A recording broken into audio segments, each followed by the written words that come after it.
top. Thanks, James.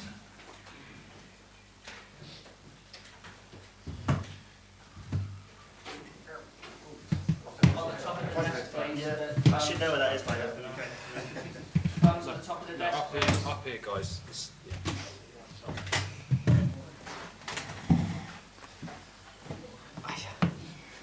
Hi everyone. Is that okay, Dan? Everything okay at the back? All good. Nope. Hi everyone. Hello. We'll kick off with a live and then go into a 10:30 tonight. If you're all okay at the back. We'll kick off with Gary from Sky. Thanks, Dan. Hello, Mikel. Hi, Gary. Thanks for your time. Thank you. I'm afraid injury news to start with. I think there's four I need to ask about. Thomas Partey. Should I do them one at a time or together? You can do it together. Okay.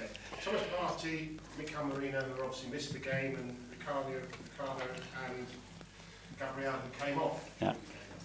So we're going to have a meeting this afternoon. Obviously, we have done a training session. We have monitor and keep a few away from certain activities. And after that meeting, I would decide which one is fit and available and who starts. Because Gabriel's been on social media saying to the fans, "See you Wednesday." I know they all want to play. Yes. But we don't want to read too much into it. No. The FA Cup draw. Before we talk about United tomorrow night, United again. Some teams. That's about draws that you can get anybody. So we play at home. It's going to be a big match again, and it's a little bit the story of the last few seasons that in the third or fourth round we are playing already big opponents. But if you want to do what we've done historically at this club, at the end you have to beat the big teams to win it. I think they've been warming the balls again because it's City, Salford, Liverpool, Accrington, Stanley, Chelsea, Morecambe, Tottenham, Tamworth. There's a bit of ball warming going on. It's what it is. We accept it. And this is United, of course, before then, a little sample of that game in January. And Ruben Amorim Yeah. had a nice result this, home at the weekend. What do you expect from him and this United side? Well, obviously you can see his fingerprints in what he wants to do straight away. I think he's been very clear. He's been very successful. What he's done with the Sporting is remarkable after so many years. What we achieved there, especially in the way he did it and the way his teams have been playing. So yeah, it brings energy to a new club, to the players, new ideas, and that's always something positive. But we have to focus on what we have to do. Revenge for the Europa League quarterfinal? No revenge. In football, it's about another opportunity, and whether you have beat them or lose against any opponent at the end is another game. It's going to be very different to the past. We learned that. We played against the Sporting a few days ago, and it was very different to last 2 years ago, and that has no meaning. A bit of a blip last December in terms of results, and you've had maybe a little blip, didn't you, end of October, beginning of November. After that blip in December, you went away, came back, and had a tremendous end of the season. Have you got your blip out of the way early this season? Well, we hope that we have. Obviously, the schedule and certain circumstances that we had, we have to adapt to that. We still competed really well, but we didn't have the results consistently that we wanted. We're in a good run. We have good momentum again now, and we have a big, beautiful match tomorrow night. Just a couple of questions about Jorginho, who's given an interview saying that Bukayo Saka, he carries on the way he is with a tweak here and there, will be a Ballon d'Or competitor, a potential winner one day. Well, they train with him every day. They're in the dressing room with them. So for a player, for a teammate to have these kind of words, it's always really positive. That shows you how much they believe in him and the potential that they see in him. Do you know what they call him, a new nickname they've got for him around the training ground, which Jorginho revealed? To be. A pseudo. Apparently that's Portuguese Brazilian for big feet. Ah, okay. Yeah, I heard that a few times, but to be fair, B's got a few, so yeah, that's the Brazilian group, I think, yeah. Thank you. Okay, Thank Gary. you. We'll go to Niv from the Premier League. Hi. In the last week, 13 goals, competitions in three games, home and away. You've been outstanding, and you got this result despite again missing key players. What do you think led to those performances and the results? Well, that everybody feels important, and we've been in this situation almost from the start of the season, and we always talk about the squad, the importance of everybody feeling important, and the quality that we have within that, and we're going to have to continue to adapt to that, because with with the schedule that we have every 3 days, games till March, is going to happen. So very pleased that the team reacts, the team plays in the way that he's been playing, and to win the games that we have done in a really convincing way is always very positive. I must ask you about Mount Monaco, and can you recall working with a player like him at City as well back in the days, that was out for nearly a couple of months and came back and looked so sharp? I don't know, I would have to think about it, but honestly, it doesn't surprise me because the way he looks after himself, the way he was talking, the way he trained, the way he looked a week or two before he already joined the team, it was really sharp. And then obviously the team has a huge confidence and trust on him, so that has a big impact as well on how much they rely on him. Ruben Amorim, you recently joined Man United in his late 30s. 5 years ago, you joined the Arsenal in your late 30s. I'm not going to ask you about what's the best advice you can give Ruben, but from your own perspective, what have you learned as a young manager in this league for this journey? How unpredictable this job is, because I jump into a new job in the middle of the season in very special circumstances, socially, especially at the football club, and then we go hit by COVID. So you can plan whatever you want, but at the end, football takes you in a direction that you can never imagine, and you have to deal with things to that. So take it as it comes, face it, and go for it. Josh? Tomorrow will be the 500th game Yeah. at Emirates Stadium for the men's team. You played in 75 of those, you've managed 120 so far. What have been your personal highlights? Well, the first one, my debut probably against Swansea, and just realizing how beautiful it is to play for this football club in such a beautiful stadium. And then as well a little bit the transformation in atmosphere and how incredible we all feel about playing at home in front of our crowd and the energy that they provide, which is something that I think is exceptional. How different do you think it is from when you were playing to now? It feels different probably because as well you are not on the pitch, you are on the sideline, and it's different, but everybody talks about it, you know. We haven't experienced an atmosphere like this at home, and it makes a huge difference, and tomorrow is exactly what we need, that hyper energy, everybody on it, playing every single ball with us, and the team is going to respond to that. Simon? Okay, can I just ask you on Bukayo? I think it's only Salah who's been involved in 4 Premier League goals this season. Have you noticed a shift in his output in terms of goals and assists, and what do you think that's down to this season? Yeah, in terms of the numbers, yes, but we always see a shift on Bukayo every single year.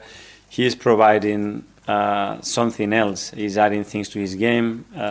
He's more and more consistent, and as you mentioned now, obviously his number in terms of impact in goals and assists is incredible at this stage of the season.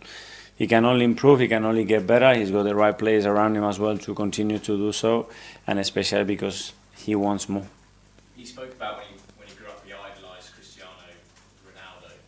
Do you think those sort of numbers that Ronaldo produced are obviously quite remarkable? You know, Bukayo should look to try and reach those sort of... To look is always good, you know, and probably the way Cristiano started his career and when he joined Manchester United, nobody probably expected in the first few seasons to be able to do that. But again, it was about his mentality, his work ethic, how he developed his skill, his chemistry with his team. And yeah, to play in a team that has the capacity as well to be dominant is very, very important. So I think B has got that context and is aiming for that. I think it's a positive thing. James, Athletic?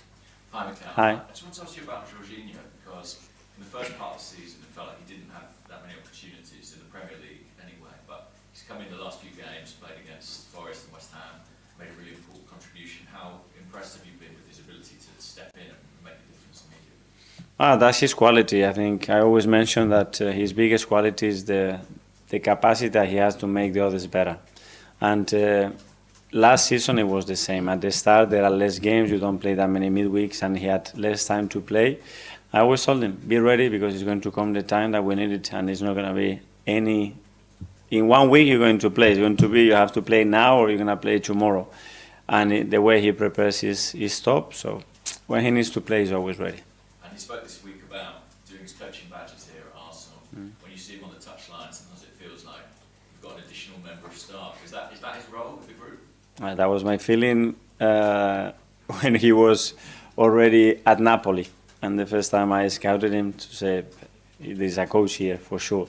and yeah, he's got that will. He's been doing the courses now for a period of time with all the players as well, and I'm sure he will prepare and he will be very good. James, ESPN. Hi, Kevin. You mentioned earlier about the transformation of the atmosphere in the Emirates.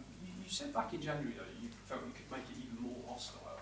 Do you feel you've done that in the course of this year? Yeah, in certain moments, yeah, but there is still a lot of things that we can do, and we can still improve, and we can do it we as a team as well, you know, to promote that and how we connect with them. It's a lot of things, and we're always discussing about that. Because it's changing, criteria is changing, the age of certain attendance at the Emirates is changing, and we have to continuously evolve to that to get the best possible atmosphere and experience for our supporters. Give us an idea of a couple of things that you could do. Kate is there, she can help you on that one. It's your precedent. Yeah, no. But it's not really my job to talk about these things. I can do a lot of things, but I need a great team behind me to do that. I only mention it because the owners have said that there's some conversations about potentially expanding the stadium. Is that presumably something you'd like to see more fans in the... Well, I don't know. Obviously, that's a club vision and a strategy, and the moment that we are ready to do anything like that, I'm sure that the club will announce it. Kai? Hi. Scored another goal from a set piece at the weekend. It feels like we always ask you about Mikel Arteta every single week. So is he on goal? I think we've all made that joke at some point in the individually. Just wanted to know what's he like as a guy though, because we never really hear from him. We hear from you all the time. We never hear from him. He seems very lively on the touchline. I'm not wondering, is he like that on the training ground? Is he a bit more reserved, or what's he like? Yeah, very special person. Obviously, someone very, very close to me. I go to work with him at City. When I thought that there was a big room for improvement in that department, and I contacted him and I suggested to Pep to come and help us. And since then, obviously, we've been extremely close. We share a very clear vision how we want to put everything together. It's just not about open play or set pieces. How everything is connected, aligned, and can work efficiently in our team. And there is a lot of many other people that puts a big effort and thoughts and hours into that. But for sure, he's someone that is very, very important for the team. And you say it's all connected. Back sort of when you were playing, it seemed to be that sort of 15 minutes at the end of every training session was set pieces, and lots of players got quite bored and they didn't like it. I wonder, is that how you do it? Do you mix it up? I don't believe in that. How do you do it? And how do you... It's all connected, so you have to train it all connected. It's not sequences of play that are very far apart, and we work in a way that is actually very close to the game. And just to that empower the players so that when they're on the pitch in real game situations, they can then make their own decisions. They can say, look, that West Ham are defending in this way, we can employ this tactic, or... Yeah, well, it's the defensive part as well, you know, and why you have to defend set pieces. And when you have to defend a set pieces, sometimes it's too late. What actually happened before that to be yourself in that position, or how can you be in the other way in a better position to do that? So that's always something that we are discussing. Okay, finally in the live section, we'll go to Phil from PA. Hi. United are 15 points off the top, but only 6 points behind you guys in second place. Do you think that somehow that they'd be able to, put themselves in a title mix, or is top four should be that their ambition this year? Sorry. United, do you think that they can somehow you get to the took. title mix, or do you think top four should be their ambition? I don't know. We are still very early in the season. I mean, any team that is got the capacity to put 5-6 wins in a row is going to be up there, because it's so tough, and you see every week how all the teams are struggling to maintain winning. So I think anything is possible. In terms of City, obviously they lost again on Sunday. Is this the most vulnerable you've seen since you've been in charge here? Again, if there is a team that has the capacity to turn this around and start to win, don't rule them out, because you know how much quality and the coach that they have. Okay, that finishes the live section. We'll now go to 10:30 tonight.